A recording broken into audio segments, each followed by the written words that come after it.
l'heure de vous informer, mesdames et messieurs, bonsoir et bienvenue dans ce bulletin d'information.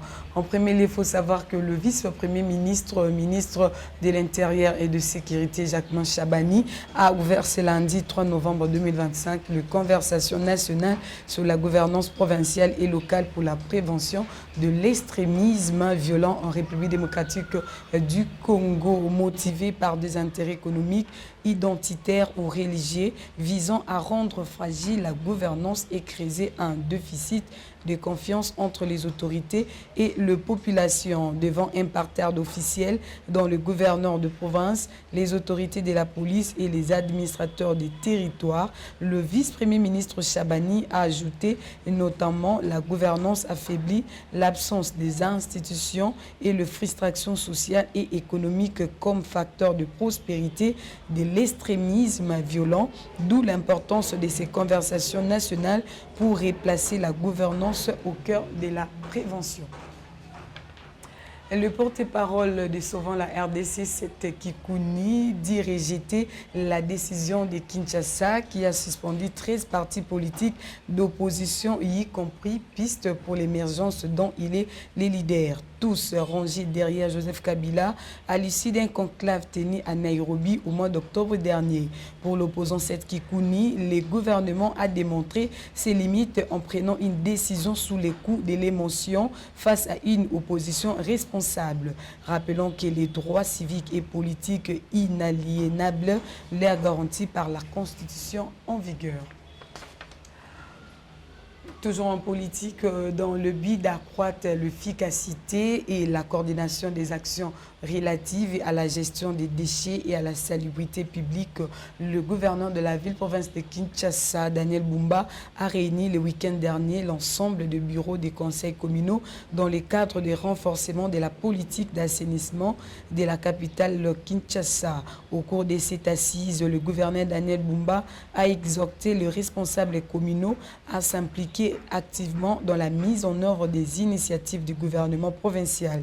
Il a martelé sur la nécessité d'une mobilisation collective pour relever les défis persistants liés à l'assainissement urbain.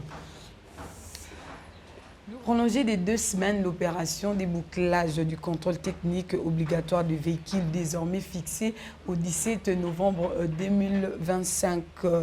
L'annonce a été faite par le ministre provincial des Transports, Jésus Noël Chéké. Dans son communiqué, le ministre a invité les conducteurs à se rendre dans le centre afin de garantir le respect des normes techniques et de réduire le risque d'accident. Cette prolongation vise à faciliter l'accès au contrôle technique tout en sensibilisant les chauffeurs sur son importance pour la sécurité et la réglementation du transport dans la ville-province de Kinshasa.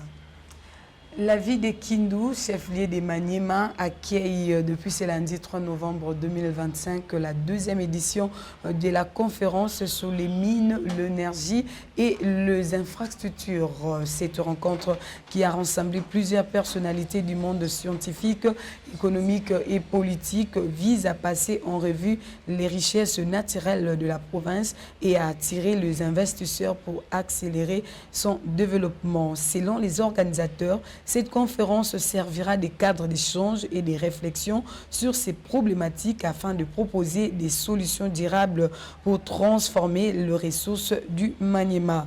Rappelons par ailleurs que la province du Maniema est riche en ressources minières et en potentiel énergétique. Parlons éducation à présent, les pluies diluviennes à Kalongue, précisément aussi du Kivu de la RDC, ont provoqué des dégâts dans plusieurs écoles de cette région. Des fortes précipitations ont entraîné des inondations et des glissements des terrains, endommageant les infrastructures scolaires et perturbant les activités éducatives. Les acteurs locaux lancent donc un cri aux autorités compétentes pour la réhabilitation des écoles et assurer la continuité du programme scolaire. En sport, la rivalité entre la République démocratique du Congo et le Cameroun s'écrit depuis plusieurs années à travers des rencontres intenses et engagées. Sur les 14 confrontations disputées, les Lions indomptable qui domine largement avec 8 fois d'avantage.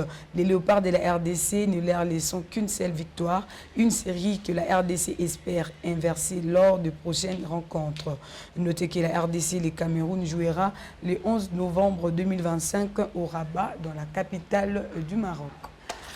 Voilà, c'est la fin de ce bulletin d'information, mesdames et messieurs. Merci de nous avoir suivis et surtout bonne suite des programmes chez nous.